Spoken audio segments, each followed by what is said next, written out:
Assalamualaikum guys, welcome back my YouTube channel Aiman Official. So hari ni saya dengan Caca nak makan jelly. Betul. Kita makan simple-simple saja.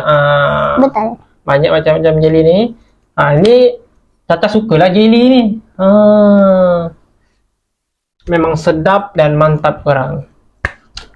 Pada korang yang baru masuk channel Aiman Official, jangan lupa untuk like, komen, share dekat klik ngancu bawah.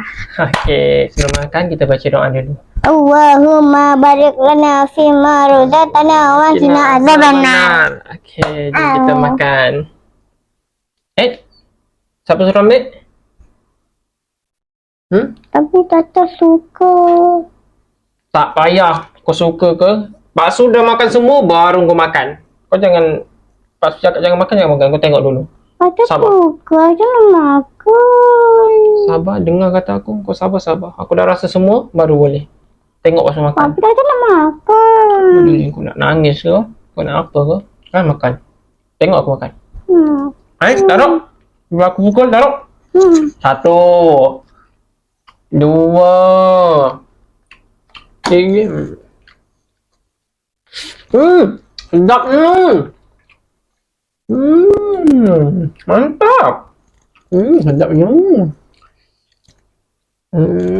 Caca tak suka makan kau jelly ni. Dia tak minat.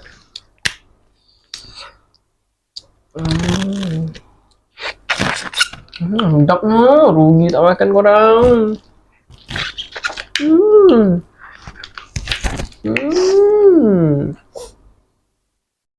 Tata nak makan boleh.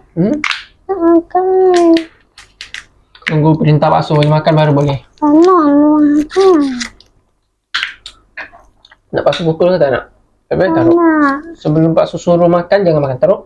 Aku dah nak makan. 1, 2, 3. Tunggu. Nak bakso cakap. Boleh. Taruh. Jangan sampai bakso marah nanti mengamuk. Bakso tak tahu nanti.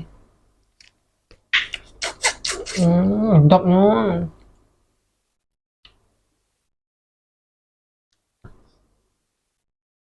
Macam kenapa nak nangis ni? Sedap ni. Kenapa?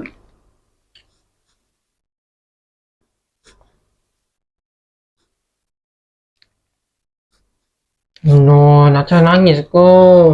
Maaf lah, jom. Maaf. Caca boleh makan lah, boleh makan.